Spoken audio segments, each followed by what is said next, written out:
ফেলুদার বুদ্ধি পরীক্ষার ঘটনা ঘিরে জাল বুনেছেন সত্যজিৎ রায় তার অম্বর সেন অন্তর্ধান রহস্য গল্পে। ফেলুদা সেই পরীক্ষায় পাস মার্ক পায় কিনা তা জানব গপ্পসপ্পের আজকের আয়োজনে। চলুন শুরু করা যাক।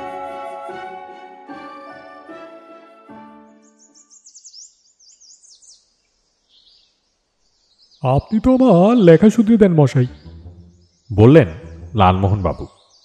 সেটা আর এবার থেকে দরকার হবে না।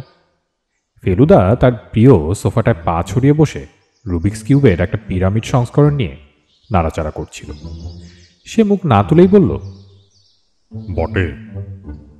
নো স্যার, আমার পাড়ায় এক ভদ্রলোক এসেছেন, কাল পার্কে দেখা হলো। এক বেঞ্চিতে বসে কথা বললুম প্রায় আধা ঘন্টা। গ্রেট স্কলার, নাম মৃত্যুঞ্জয় সোম। স্কলার? স্কলার বোধ হয় হার্ভার্ড ইউনিভার্সিটির AA বা ওই ধরনের কিছু। উফ! ফেলুদা এবার মুখ না তুলে পারল না। হার্ভার্ড নয় মশাই, হার্ভার্ড, হার্ভার্ড। তাই হবে, হার্ভার্ড। হার্ভার্ড সেটা বুঝলেন কি করে? না কিশোরে মার্কিন মার্কা ইংরেজি বলেন নাকি ভদ্রলোক? ইংরেজিটা একটু বেশি বলেন। না কিশোর কিনা লক্ষ্য করিনি, তবে বিদ্বান লোক, থাকেন বহরমপুর। একটা বই লিখছেন, তাই নিয়ে রিসার্চ করবেন বলে কদিনের জন্য কলকাতায় এসেছেন। চেহারাতে বেশ একটা আছে, ফ্রেঞ্চ কাট দাড়ি, চোখে সোনার বাইফোকাল, জামা কাপড়ও ধোপ দুরস্ত। আমার হন্ডুরাসে হাহাকারটা পড়তে দিয়েছিল, 34টা মিস্টেক দেখিয়ে দিলেন, তবে বললেন ভেরি এনজয়েবল। তাহলে আর কি, আপনার পেট্রোল খরচ অনেক কমে যাবে, আর গড়পাড় বালিগঞ্জ ঠেঙাতে হবে না। তবে ব্যাপারটা হচ্ছে কি? ব্যাপারটা কি হচ্ছে সেটা আর জানা গেল না, কেননা ঠিক এ সময় এসে পড়লেন ফেলুদার মক্কেল অম্বর সেন। 9টায় অ্যাপয়েন্টমেন্ট ছিল। ঘড়ির কাটায় কাটায় আমাদের কলিং বেল বেজে উঠল। অম্বর সেনের বয়স মনে হয় 45 থেকে 50-এর মধ্যে। ফর্সা রং, দাড়ি গোঁফ কামানো, চোখে পুরু ফ্রেমের চশমা, গায়ে পাঞ্জাবি আর ধুতির উপর একটা পুরনো জামেওয়ার শাল। কাশ্মীরি শাল যে কত রকম হয় সেটা সেদিন ফেলুদার সঙ্গে মিউজিয়ামে গিয়ে দেখে এসেছি। অম্বর সেন ফেলুদার মুখোমুখি চেয়ারে এসে বসলেন। আপনিও ব্যস্ত মানুষ, আমিও ব্যস্ত, কাজে সময় নষ্ট না করে সোজা কাজের কথায় চলে যাওয়াই ভালো। আগে এই জিনিসটা দেখুন। পাঞ্জাবির পকেট থেকে একটা কাগজ বের করে ভদ্রলোক ফেলুদার দিকে এগিয়ে দিলেন। খাতা থেকে ছেঁড়া একটা পাতা, সেটাকে দলা করে পাকানো হয়েছিল, তারপর আবার হাত বুলিয়ে মসৃণ করার চেষ্টা করা হয়েছে। কাগজটাতে গোটা অক্ষরে লাল কালি দিয়ে লেখা, আমার সর্বনাশের শাস্তি তোমায় ভোগ করতে হবে, আর 7 দিন মেয়াদ, পালিয়ে পথ পাবে না। কাগজটা নেড়ে চেড়ে ফেলুদা প্রশ্ন করল, কিভাবে পেলেন এটা? আমার বাড়িতে একতলায় আমার কাজের ঘর, রাত্রিরে এসে জানালা দিয়ে ছুঁড়ে ডেস্কের উপর ফেলে গেছে। সকালে আমার চাকর লক্ষণ এটা পেয়ে আমার কাছে নিয়ে আসে। আপনার ঘর কি রাস্তার উপর? না, ঘরের বাইরে বাগান, তারপর কম্পাউন্ড ওয়াল, তারপর রাস্তা, তবে দেয়ালটা টপকানো যায়। সর্বনাশের কথা যে বলেছে সেটা কি? অম্বর সেন মাথা নাড়ল। দেখুন মিস্টার মিত্তির, আমি নির্ঝঞ্ঝাট মানুষ, আমার পেশা হলো ব্যবসা, তবে আসল কাজ আমার ভাই করে। আমার 5 রকম অন্যরকম শখ আছে, সেই সব নিয়েই থাকি। সজ্ঞানে কারোর কোনো সর্বনাশ করেছে বলে তো মনে পড়ে না, অন্তত এমন সর্বনাশ নিশ্চয়ই নয় যেটা দিয়ে আমাকে হুমকি চিঠি পাঠাতে হবে। ব্যাপারটা আমার কাছে সম্পূর্ণ অর্থহীন বলে মনে হচ্ছে। ফেলুদা ভ্রু কুঁচকে একটুখানি ভেবে বলল, অবশ্যই এটা এক ধরনের রসিকতাও হতে পারে, যাকে বলে প্র্যাকটিক্যাল জোক। আপনার পাড়ায় কাছাকাছির মধ্যে মাস্তান ছেলেদের আস্তানা আছে? আমি থাকি পাম এভিনিউতে। পূব দিক থেকে কিছু দূরে একটা বস্তি আছে, সেখানে এই ধরনের ছেলে থাকা কিছু আশ্চর্য নয়। পুজোর চাঁদার জন্য হামলা করে না? তা করে, কিন্তু চাঁদা তো আমরা নিয়মিতই দেই। শ্রীনাথ চা এনেছে, তাই কাজের কথা কিছুক্ষণের জন্য বন্ধ হলো। লালমোহনবাবু দুবার বিড়বিড় করে রিভেঞ্জ কথাটা বললেন। ফেলুদা সেই সুযোগে আমাদের দুজনের সঙ্গে ভদ্রলোকের আলাপ করিয়ে দিল। ভদ্রলোক বেশ তৃপ্তি সহকারে চায়ে চুমুক দিয়ে ফেলুদার দিকে ফিরে বললেন, আসলে আপনার বিষয় আমি আপনার কাহিনীগুলো থেকেই জেনেছি, তাই মনে হলো আপনার কাছে আসি। পুলিশে খবর দেননি? জিজ্ঞেস করলো ফেলুদা। আমার ভাই অবশ্যই পুলিশের কথাই বলেছিল, কিন্তু আমি আবার এইসব ব্যাপারে একটু আনঅর্থোডক্স। প্রচলিত নিয়মগুলো চট করে মানতে চায় না মন। আর সত্যি বলতে কি, এখনও বোধ হয় অতটা বিচলিত হবার কারণ ঘটেনি। আপনার কাছে এলাম, তার একটা কারণ আপনাকে দেখারও একটা ইচ্ছে ছিল। আমাদের পরিবারের মোটামুটি সকলেই আপনাকে চেনে। পরিবারে আর কে কে আছেন? আমার ভাই অম্বুজ আছে, সে বিয়ে করেছে, আমি করিনি। অম্বুজের স্ত্রী আছে, একটা মেয়ে আছে বছর 10-এর। ছেলে দুটি বড়, তারা বাইরে থাকে। তাছাড়া আমার বিধবা মা আছেন, আর আছে আমাদেরই এক দুঃসম্পর্কের আত্মীয়, সে আমাদের বাড়িতেই মানুষ। ফ্যামিলি মেম্বার বলতে এই, তার বাইরে 3 জন চাকর, একটা ঠিকেজি, রান্নার লোক, মালি, দারোয়ান আর ড্রাইভার। আমরা থাকি 5/1 পাম এভিনিউতে। বাবা ছিলেন নামকরা হার্ট স্পেশালিস্ট অনাথ সেন। ফেলুদা একটু কিন্তু কিন্তু ভাব করছে দেখে ভদ্রলোক বললেন, আপনাকে আমি শুধু ব্যাপারটা জানিয়ে গেলাম। হতে পারে এটা একটা প্র্যাকটিক্যাল জোক ছাড়া আর কিছুই না। তবে কি জানেন, এই ধরনের রসিকতার টার্গেট বিখ্যাত ব্যক্তিদের মাঝে মাঝে হতে হয় ঠিকই, কিন্তু আমি তো আর তেমন কেউ নই, তাই না? ফেলুদা বলল, বুঝতেই পারছেন, এই হুমকি যদি সম্পূর্ণ ভিত্তিহীন হয় তাহলে আমার পক্ষে কিছু করা সম্ভব না। যাই হোক, আপাতত এই চিঠিটা আমি রাখতে পারি তো? নিশ্চয়ই, ওটা তো আপনাকে দেবার জন্যই আনা। এমন একটা হুমকি চিঠি নিয়ে অম্বর সেনের ফেলুদার কাছে আসাটা একটু বাড়াবাড়ি বলেই মনে হচ্ছিল। পরদিন সকালে পাম এভিনিউ থেকে যে ফোনটা এলো তাতে সমস্ত ব্যাপারটা একটা অন্য চেহারা নিল। বসবার ঘর থেকে ফেলুদার ঘরে কলটা ট্রান্সফার করে দিয়ে কান লাগিয়ে যা শুনলাম তা হলো এই, কে মিস্টার মিত্তির? আগে হ্যাঁ। আমার নাম অম্বুজ সেন। কাল আমার দাদা বোধ হয় আপনার ওখানে গেছিলেন একটা হুমকি চিঠির ব্যাপারে। হ্যাঁ হ্যাঁ। Well, he is missing. মানে? দাদাকে পাওয়া যাচ্ছে না। পাওয়া যাচ্ছে না? না, দাদা রোজ ভোরে গাড়ি করে বেরোন, গঙ্গার ধারে গাড়ি দাঁড় করিয়ে তারপর মাইল 2 হাঁটেন। আজও গেছিলেন, কিন্তু আজ আর ফেরেননি। সে কি? ড্রাইভার গাড়ি নিয়ে ফিরে এসেছে 1 ঘন্টা ওয়েট করার পর। ও তন্ন করে খুঁজেও দাদার দেখা পায়নি। পুলিশে জানাননি? সেখানে একটা গোলমাল আছে মিস্টার মিত্তির। আমার মার বয়স 80, শরীরও ভালো নেই। ওকে দাদার ব্যাপারটা নিয়ে এখনই কিছু জানাইনি। পুলিশ এলেই কিন্তু ব্যাপারটা আর চাপা থাকবে না, তখন ওকে সামলানো মুশকিল হবে। কাজেই আমাদের ইচ্ছা কেসটা আপনিই হ্যান্ডেল করুন। আপনার উপর আমাদের পুরো ভরসা আছে। অবশ্য আপনার উপযুক্ত পারিশ্রমিক আমরা দেব। আমি তাহলে একবার আপনাদের ওখানে আসছি, অসুবিধা হবে না তো? মোটেই না, আপনি এখনই চলে আসুন। আমাদের বাড়ির নাম্বারটা জানেন তো? 5/1 পাম এভিনিউ তো? হ্যাঁ হ্যাঁ। শাহী বিধাচের গাড়ি বারান্দাওয়ালা দোতলা ছড়ানো বাড়ি, সামনে একটা ছোট্ট বাগান, পেছনেও সবুজ দেখে মনে হলো বোধহয় টেনিস কোর্ট জাতীয় কিছু আছে।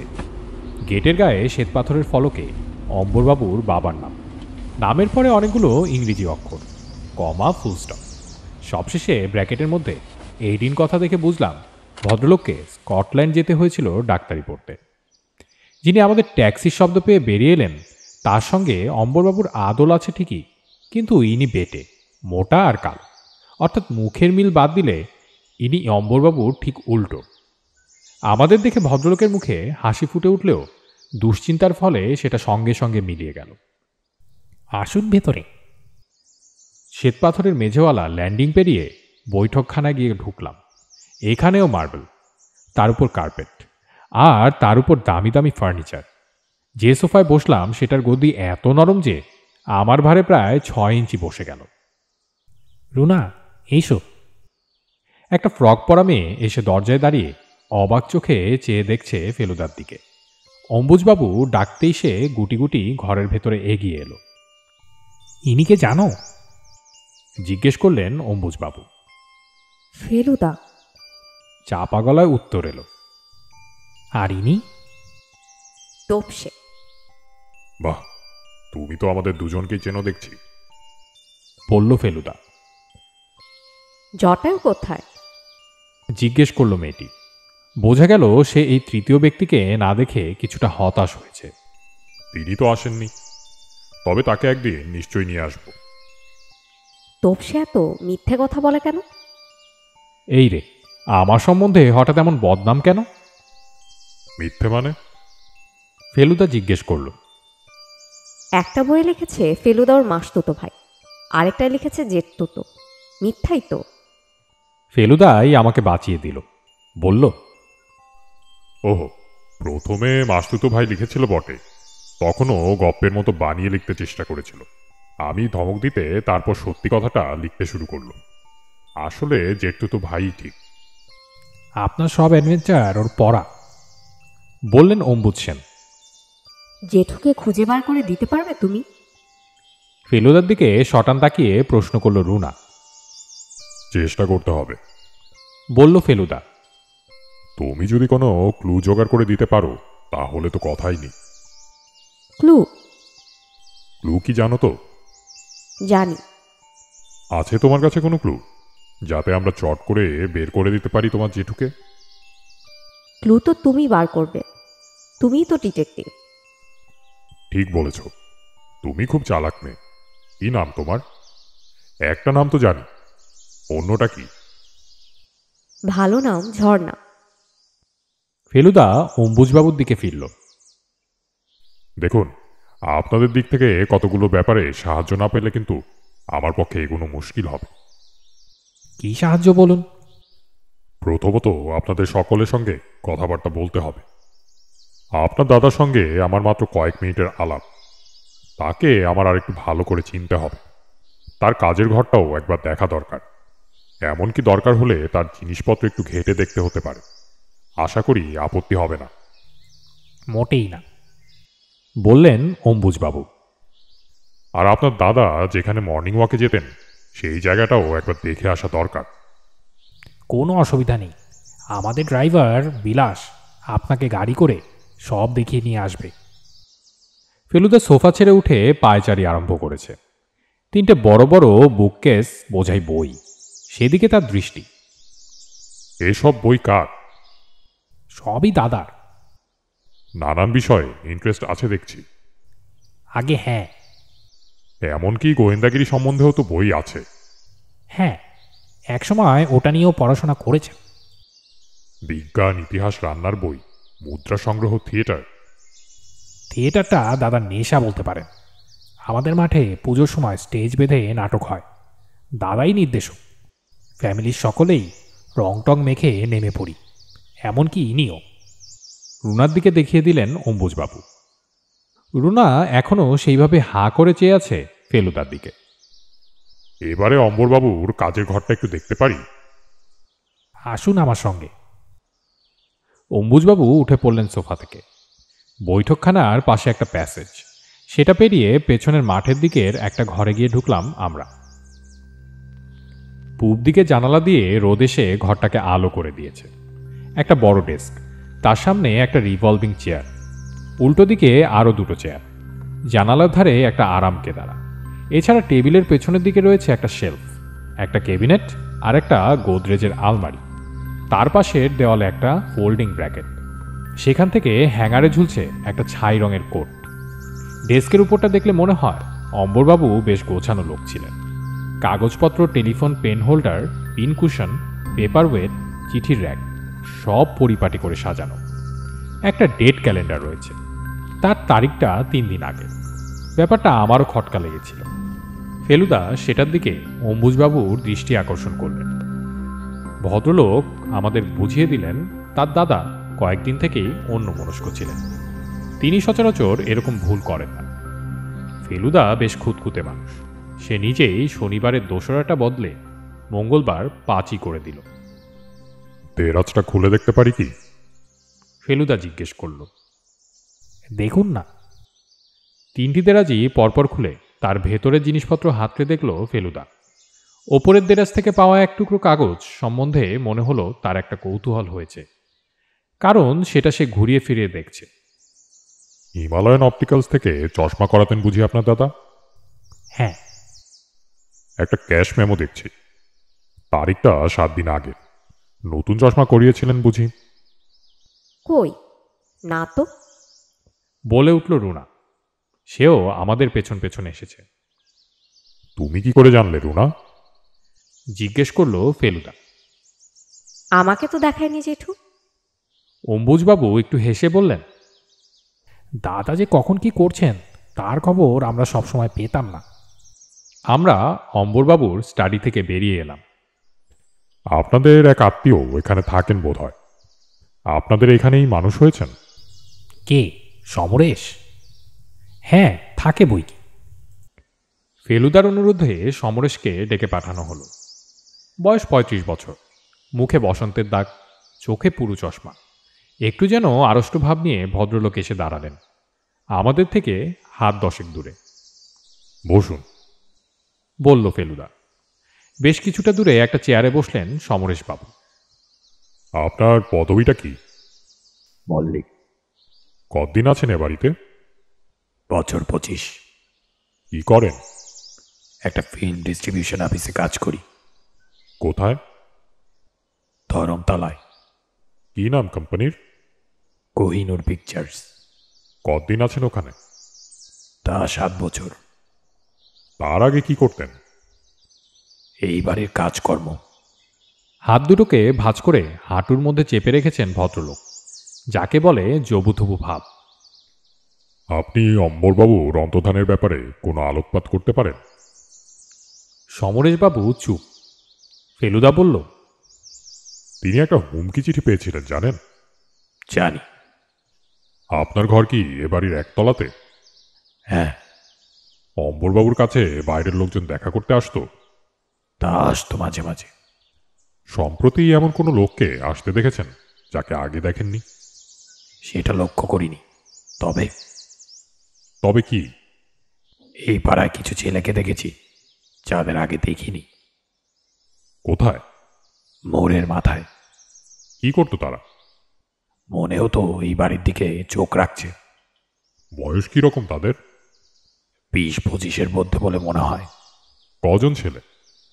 4 জন। ফেলুদা একটুক্ষণ চুপ করে কি যেন ভাবল, তারপর বলল, ঠিক আছে, আপনি আসতে পারেন। এইসব কথা থেকে ফেলুদা কোনো ক্লু পেল কিনা জানি না। যেটাতে মনে হয় সত্যি কাজ হলো সেটা হলো অম্বুজবাবুর স্ত্রীর সঙ্গে কথাবার্তায়। রীতিমতো সুন্দরী মহিলা, তার উপর যাকে বলে ব্রাইট। বয়স 40-এর উপর হলেও দেখে বোঝার জো নেই। দোতলার একটা ছোট বৈঠকখানায় বসে কথা হলো। ফেলুদা প্রথমেই ক্ষমা চেয়ে নিল ভদ্রমহিলাকে বিব্রত করার জন্য। তাতে কি হয়েছে? বললেন মিসেস অম্বুজ সেন। গোয়েন্দাকে যেভাবে জেরা করতে হয় সে তো ফেলুদার গল্প পড়েই জেনেছি। খুব ভালো লাগে পড়তে গোয়েন্দাদের কাহিনী। তাহলে তো ভালোই হলো। আমার প্রধান মুশকিলটা কোথায় হচ্ছে বলি। অম্বরবাবু একটা হুমকি চিঠি পেয়েছিলেন, জানেন বোধ হয়। তা জানি বই কি। দেখেছেন সে চিঠি? দেখেছি। আমি অম্বরবাবুকে জিজ্ঞেস করেছিলাম তার জীবনে এমন কোনো ঘটনা ঘটেছিল কিনা যার ফলে অন্য কোনো মানুষের সর্বনাশ হতে পারে। উনি বলেছিলেন তেমন কোনো ঘটনা তার জানা নেই। অবশ্যই আমার বলা উচিত ছিল যে রিসেন্ট ঘটনা হবার দরকার নেই, অতীতের ঘটনা হলেও চলবে। কেননা প্রতিহিংসার ভাবটা মানুষ অনেক সময় অনেক দিন পুষে রাখে। আমি এখন আপনাকে জিজ্ঞাসা করতে চাই, আপনি কি এমন কোনো ঘটনার কথা জানেন? 10-20 বছর আগের হলেও চলবে। ভদ্রমহিলা একটুক্ষণ চিন্তিতভাবে চুপ করে থেকে বললেন, তাহলে আপনাকে বলি, আপনি দেখুন এমনই ঘটনার কথাই বলছেন কিনা। এটা আমার কাল রাত্রিরে হঠাৎ মনে পড়ে। আমার স্বামীকেও এখনো বলিনি। কি ঘটনা বলুন তো? একটা অ্যাক্সিডেন্টের ব্যাপারে। অ্যাক্সিডেন্ট? অনেক দিন আগে, তখনও রুনা হয়নি। বোধ হয় তার পরের বছরই হলো। আমার ভাসুর তখন নিজেই গাড়ি চালাতেন, আমার শ্বশুরের গাড়ি, অস্টে। উনি শ্যামবাজারের দিকে একজন লোককে চাপা দেন, সে লোক মারা যায়। আমরা দুজনই চুপ। ঘরে থমথমে ভাব। অম্বুজবাবু পাশেই ছিলেন।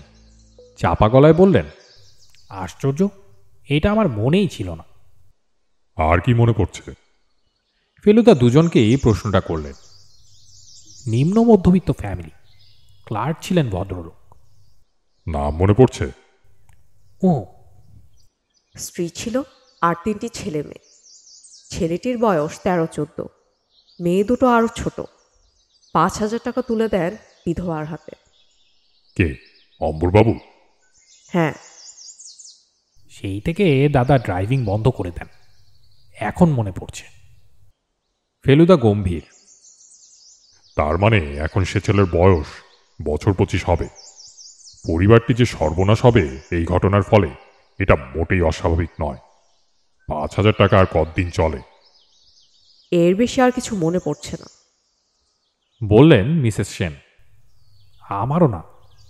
বললেন অম্বুজবাবু। অম্বরবাবু কি ডায়েরি রাখতেন? ফেলুদা জিজ্ঞেস করল। কই, সেরকম তো শুনি না এখনো। বললেন অম্বুজবাবু। ফেলুদা উঠে পড়ল। অনেক ধন্যবাদ মিসেস সেন, আপনি অন্ধকারে একটা আলো দেখিয়েছেন আমাদের, তার জন্য আমি বিশেষ কৃতজ্ঞ। আমরা কিন্তু মনে প্রাণে চাইছি যে আপনি ব্যাপারটার একটা সুরাহা করুন।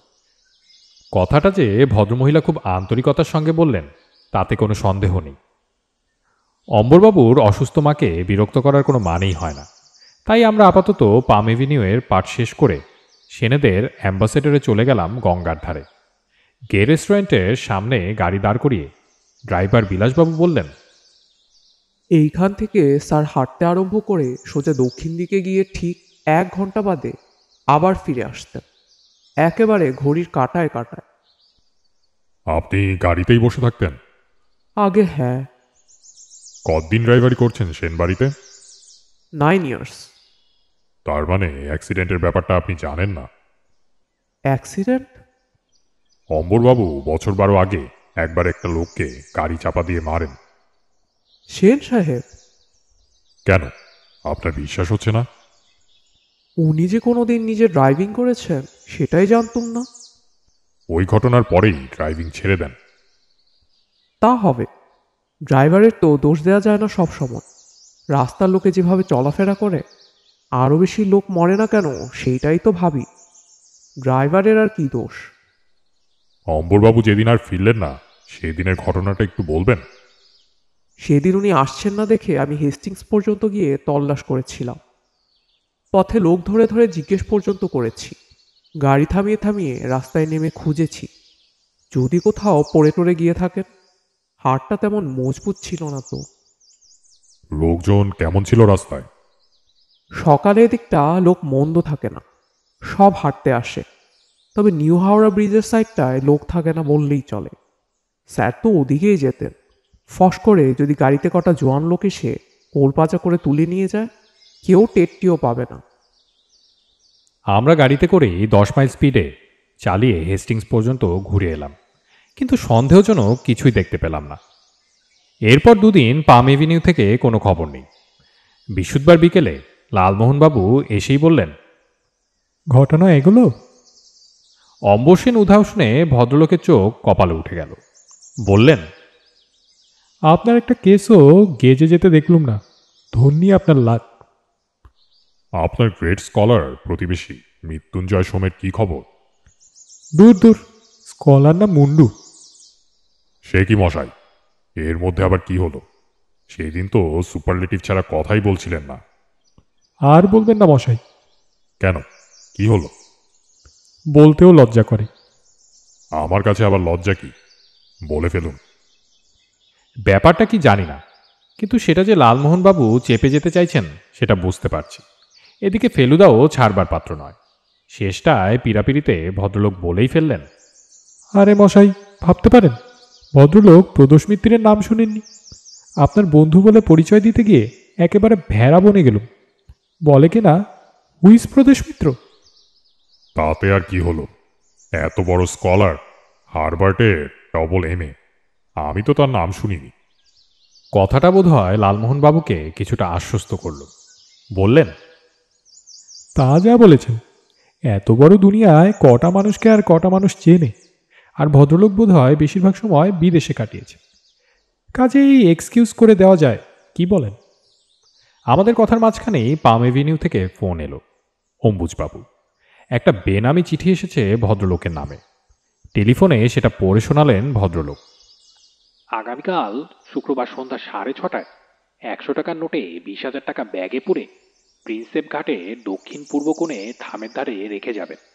অম্বর সেনকে অক্ষত অবস্থায় ফিরে পাবার এই একমাত্র উপায়। পুলিশ বা গোয়েন্দার সাহায্য নিলে ফল হবে মারাত্মক।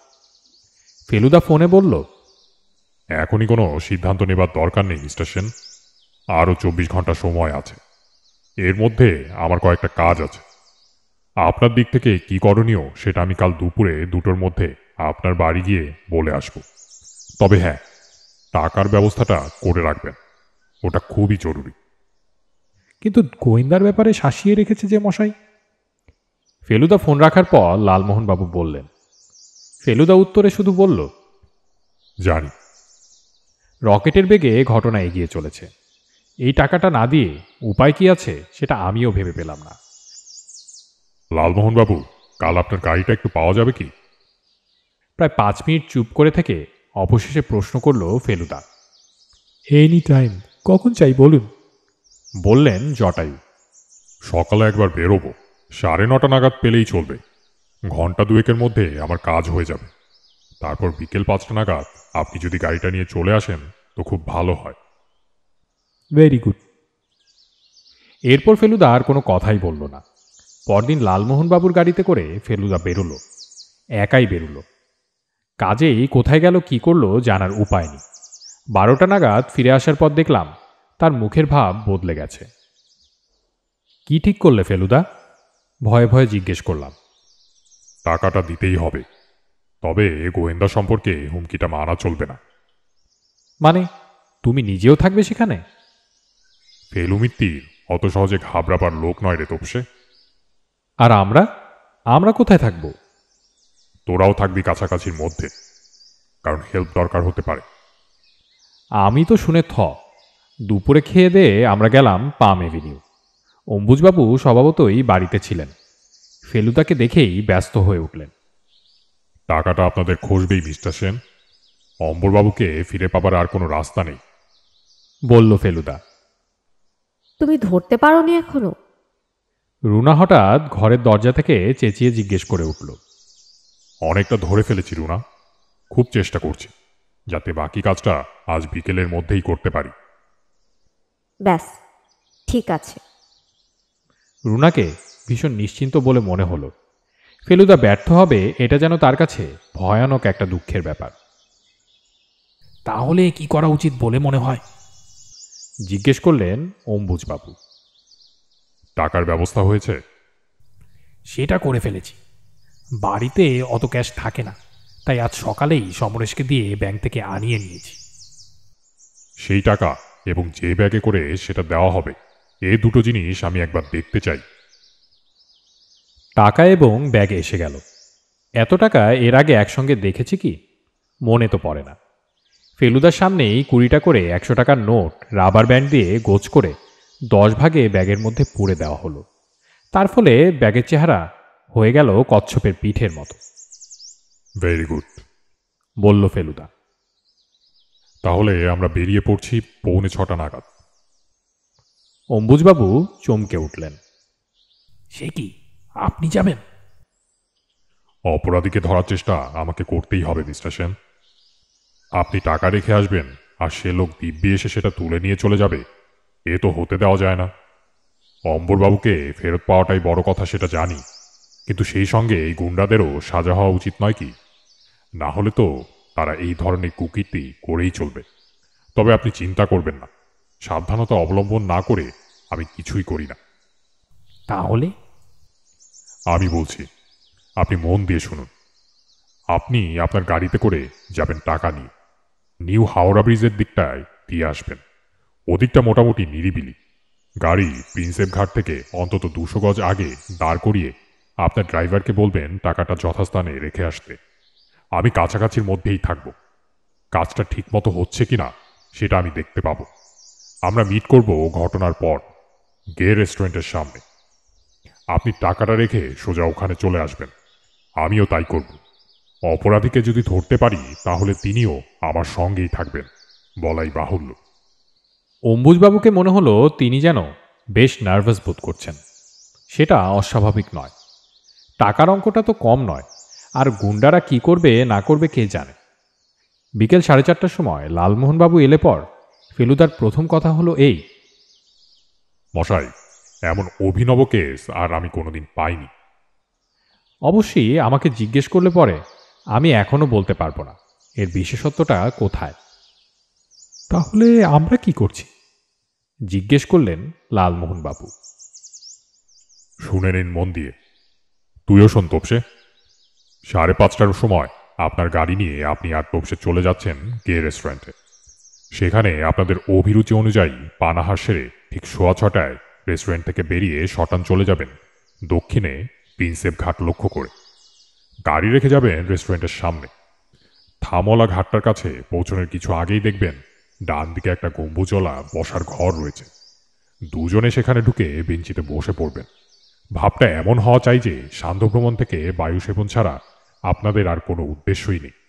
ঘাটের দিকে আর দৃষ্টি রাখবেন, তবে যেন মনে হয় না যে ওটাই আপনাদের লক্ষ্য। তারপর 6:30 পর ওখান থেকে উঠে পড়ে নিজেদের গাড়িতে ফিরে আসবেন। আমিও সেখানেই আপনাদের মিট করব। ফেব্রুয়ারি মাস শেষ হতে চলল, কিন্তু এখনও দিব্যি ঠান্ডা। তবে শীতকালের মতো দিন আর অত ছোট নেই। 6টা পর্যন্ত বেশ আলো থাকে। আমি আর লালমোহনবাবু কফি আর মুরগির কাটলেট খেয়ে ঠিক 6:30টায় রেস্টুরেন্ট থেকে বেরিয়ে রওনা দিলাম প্রিন্সেপ ঘাটের দিকে। পথে লালমোহনবাবু মাঝপথে বুক ভরে নিঃশ্বাস নিয়ে সান্ধ্যভ্রমণের অভিনয় করছেন। সেটা যে খুব কনভিন্সিং হচ্ছে তা না, কিন্তু ক্রমেই আশপাশের লোকজন এত কমে আসছে, ফুচকাওয়ালা আর ভেলপুরিওয়ালার দল এত পিছিয়ে পড়ছে যে এখন উনি যা খুশি করলেও আপত্তির কিছু নেই। 10 মিনিট লাগলো আমাদের গম্বুজওয়ালা বসার জায়গাটায় পৌঁছতে। বেঞ্চ দখল করার পর এদিক ওদিক চেয়ে লালমোহনবাবু চাপা গলায় প্রশ্ন করলেন, তোমার দাদাকে কি দেখতে পাচ্ছ তোপেশ? দাদা কেন, কোনো মানুষকেই দেখতে পাচ্ছি না, ঘাটের নিচের মাঝিদের ছাড়া। কোনখানে লুকিয়ে রয়েছে ফেলুদা কে জানে। ঘাটের 150 বছরের পুরনো থামগুলো মাথা উঁচিয়ে দাঁড়িয়ে আছে। তাদের মধ্যে ফাঁকগুলো ক্রমেই অন্ধকার হয়ে আসছে। ওখানে গিয়ে কেউ টাকার ব্যাগ রাখলে বা সে ব্যাগ নিতে এলে কেউ দেখতে পাবে না। ওই যে! লালমোহনবাবু আমার হাত খামচে ধরেছেন। হ্যাঁ, ঠিকই দেখেছেন ভদ্রলোক। একজন সাদা প্যান্ট আর কালো কোট পরা লোক হাতে একটা ব্যাগ নিয়ে এগিয়ে যাচ্ছেন প্রিন্সেপ ঘাটের দিকে। অম্বরবাবুদের ড্রাইভার বিলাসবাবু। বিলাসবাবু এবার থামগুলোর ফাঁক দিয়ে ভেতরে ঢুকে অন্ধকারে মিলিয়ে গেলেন। মিনিটখানেক পরেই তাকে আবার দেখা গেল। এবার হাত খালি। বড় রাস্তায় পড়ে ডাইনে মোড় ঘুরে গাছের আড়াল হয়ে গেলেন ভদ্রলোক। 6:30 বেজে গেছে। আলো আরও পড়ে এসেছে। এখন সামনের সারির থামগুলো ছাড়া আর কোনোটাই দেখা যাচ্ছে না। একবার মনে হলো অন্ধকারের মধ্যে কে যেন নড়ল, কিন্তু সেটা চোখের ভুলও হতে পারে। এবার দেখলাম সেনদের গাড়ি আমাদের সামনে দিয়ে রেস্টুরেন্টের দিকে চলে গেল। তারপর 3 জন জিন্স পরা ছেলে আর তাদের পেছনে ঢোলা প্যান্ট পরা হাতে লাঠিওয়ালা এক বৃদ্ধ ফিরিঙ্গিও সেদিকেই চলে গেল। আমরা উঠে পড়লাম। আবার ঠিক 10 মিনিটই লাগলো আমাদের গাড়িতে পৌঁছতে। কিন্তু ফেলুদা কোথায়? এবার গাড়ির ভেতরে চোখ গেল।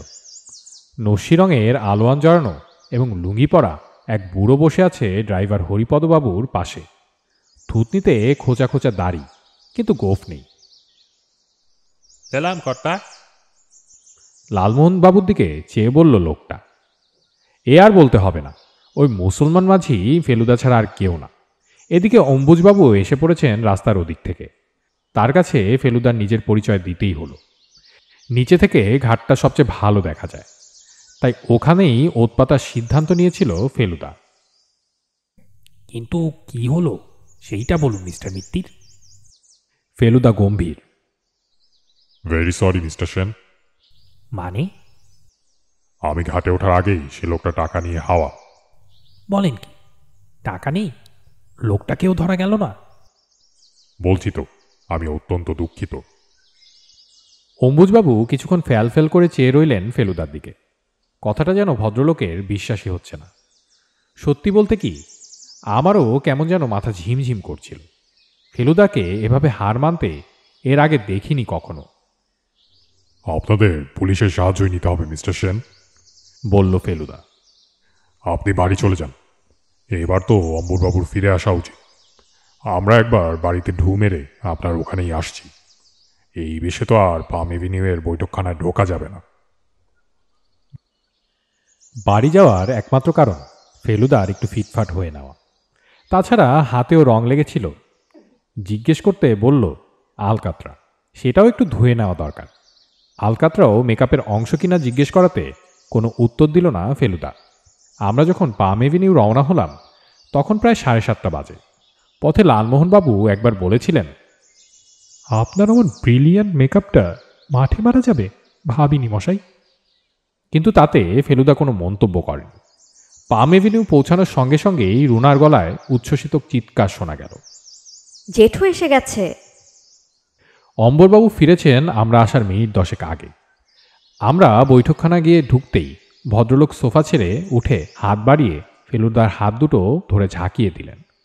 ভাই, ভাইয়ের বউ, ভাইঝি, সমরেশবাবু, বিলাসবাবু সকলেই ঘরে আছেন। কোথায় আটক করে রেখেছিল আপনাকে? একগাল হেসে প্রশ্ন করলেন লালমোহনবাবু। ও, সে আর বলবেন না।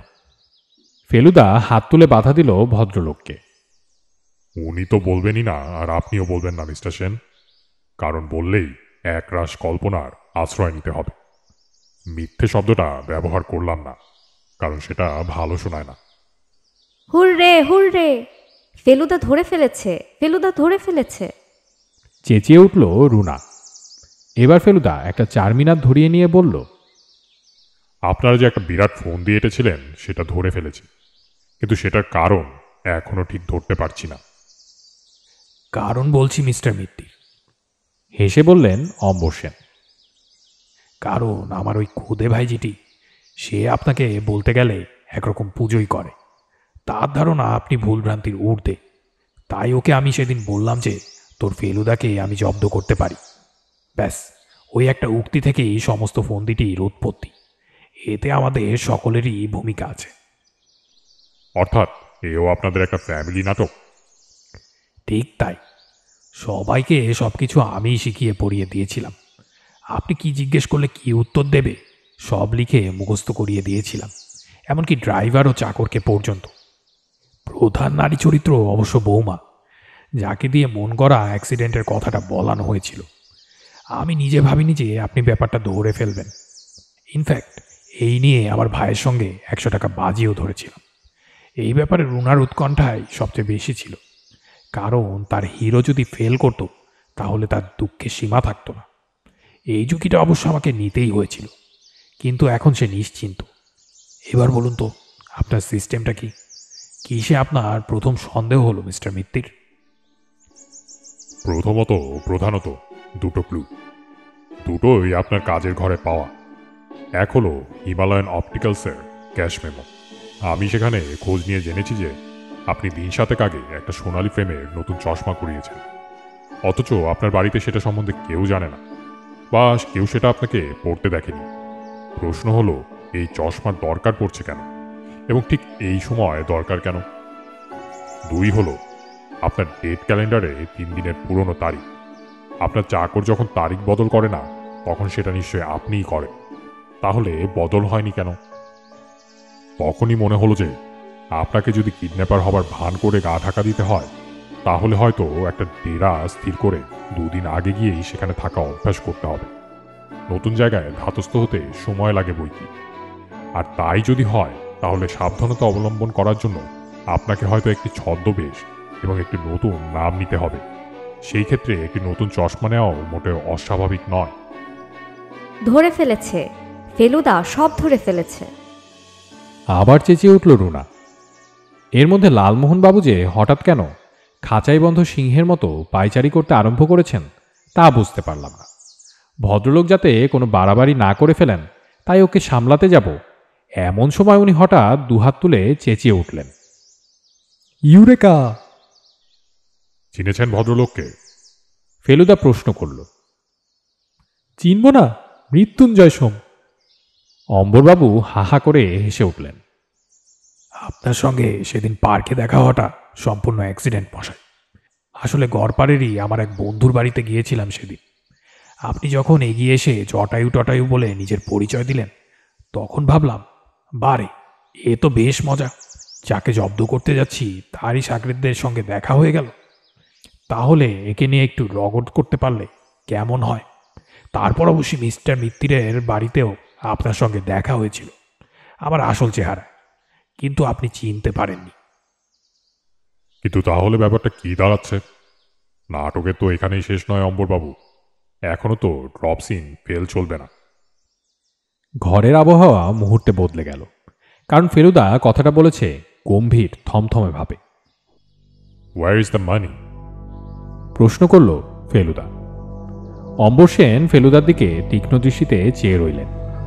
বললেন, মিস্টার মিত্তির, আপনি আমাকেও কিন্তু একজন শখের গোয়েন্দা বলতে পারেন। আমি যদি বলি যে টাকাটা আপনি নিয়ে আমার সঙ্গে একটু রগড় করেছেন, তাহলে কি খুব ভুল বলা হবে? অপরাধী যখন নেই, কিডন্যাপার নেই, তখন টাকাটা সরে কোথায় যাবে মিস্টার মিত্তির? ফেলুদা মাথা নেড়ে বলল, মিস্টার সেন, অত্যন্ত দুঃখের সঙ্গে জানাচ্ছি যে আপনার শখের গোয়েন্দাগিরি এক্ষেত্রে খাটল না। প্রিন্সেপ ঘাটের কাছে আজ সন্ধ্যায় আমি ছাড়াও আরেকজন ছদ্মবেশী ছিলেন। বলেন কি, আপনি তাকে দেখেছেন? দেখেছি, কিন্তু চিনিনি। কিন্তু আপনি তখন তাকে ধরলেন না কেন? তখন ধরাটা আপনাদের পক্ষে যথেষ্ট নাটকীয় হতো না। আপনারা নাটক পছন্দ করেন তো? আমার মনে হয় আপনাদের সামনে ধরাটা আরও নাটকীয় হবে। আমার সন্দেহ তিনি এখানেই আছেন। এ সন্দেহ ঠিক কিনা সেটা আমি একবার পরখ করে দেখতে চাই। ঘরে যাকে বলে পিনপতন নিস্তব্ধতা। রুনার দিকে আর চোখে চেয়ে দেখলাম সেও ফ্যাকাশে মেরে গেছে। বিলাসবাবু, আপনার জুতোর তলাটা একবার দেখুন তো। বলে উঠল ফেলুদা। বিলাসবাবু ঘরের দরজার মুখে দাঁড়িয়েছিলেন। এই আলকাতরা আমিই ছড়িয়ে রেখেছিলাম থামটার পাশে, কারণ একজনের সম্বন্ধে আমার মনে একটা সন্দেহর কারণ ঘটেছিল। আপনারা সকলেই বানিয়ে বানিয়ে কথা বলছিলেন, কিন্তু ইনি যে মিথ্যেটা বলছিলেন সেটা একটু অন্যরকম। ইনি বলছিলেন, ও কি, আপনি যাচ্ছেন কোথায়? কিন্তু পালাবার পথ নেই। দরজা আগলে দাঁড়িয়ে আছেন বিলাসবাবু। এক ঝটকায় যাকে বগলদাবা করে ফেলেছেন ভদ্রলোক, তিনি হচ্ছেন সমরেশ মল্লিক। এবার আপনার স্যান্ডেলের তলাটা এদের দেখিয়ে দিন তো, বলল ফেলুদা। বিলাসবাবু একটু হেল্প করলে ব্যাপারটা সহজ হয়ে যায়। বিলাসবাবু নিচু হয়ে সমরেশবাবুর পা থেকে স্যান্ডেলটা একটানে খুলে নিয়ে তার তলাটা সকলকে দেখিয়ে দিলেন। উনি যে গিয়েছিলেন প্রিন্সেপ ঘাটের থামের পাশে, তাতে আর কোনো সন্দেহ রইল না। আপনার কোহিনূর কোম্পানি তো 2 বছর হলো লাটে উঠেছে সমরেশবাবু। তা সত্ত্বেও আপনি সেখানে চাকরি করছিলেন। কি করে সেটা আমাদের একটু বুঝিয়ে বলবেন? আর যদি চাকরি নাই করে থাকেন, তবে এই 2 বছর কিভাবে রোজগার করছেন সেটা বলবেন। সমরেশবাবু নিরুত্তর। বিলাসবাবু এখনও তাকে জাপটে ধরে আছেন। মনে হয় পুলিশ আসার আগ পর্যন্ত সেভাবেই ধরে থাকবেন। অবশ্যই এই ব্যক্তির খোলস খুলে ফেলার জন্য আপনাদের আমাকে ধন্যবাদ দিতেই হবে। আপনারা তো আর 20,000 টাকা রাখতেন না থামের পাশে। নেহাত আমি যখন বললাম শাসানি কেয়ার করি না, আমি নিজে থাকবো সেখানে, তখন আপনাদের বাধ্য হয়েই রাখতে হলো। আর সেই টাকা হাত করার সুযোগ নিলেন সমরেশ বাবু। যাকগে, এখন তো জানলেন টাকা কোথায় আছে। এবার সেটা আদায় করার রাস্তা আপনারা দেখুন। উনি যদি সেটাকে অন্যত্র পাচার করে থাকেন, তাহলে পুলিশ তো আছেই। তারা এইসব আদায়ের অনেক রাস্তা জানে। আমার কাজ এখানেই শেষ। ফেলুদার সঙ্গে সঙ্গে আমরা দুজনও উঠে পড়েছিলাম, কিন্তু ওঠা আর হলো না। মিসেস সেন বাধা দিলেন। শেষ বলছেন কি? এত সহজে শেষ হবে কি করে? আপনাকে ঝুড়ি ঝুড়ি মিথ্যে কথাগুলো বললাম, তার বুঝি প্রায়শ্চিত্ত করতে হবে না? আজ রাত্রিরে আপনাদের খেতে হবে আমাদের বাড়িতে। আর ওই 20,000-এর অন্তত খানিকটা তো আপনার প্রাপ্য, বললেন অম্বর সেন। সেটা না নিয়ে যাবেন কি করে? আর তোমরা তিনজনে একসঙ্গে এসেছ, আমার অটোগ্রাফে সই দেবে না বুঝি? Ends well that all's well, বললেন লালমোহন বাবু।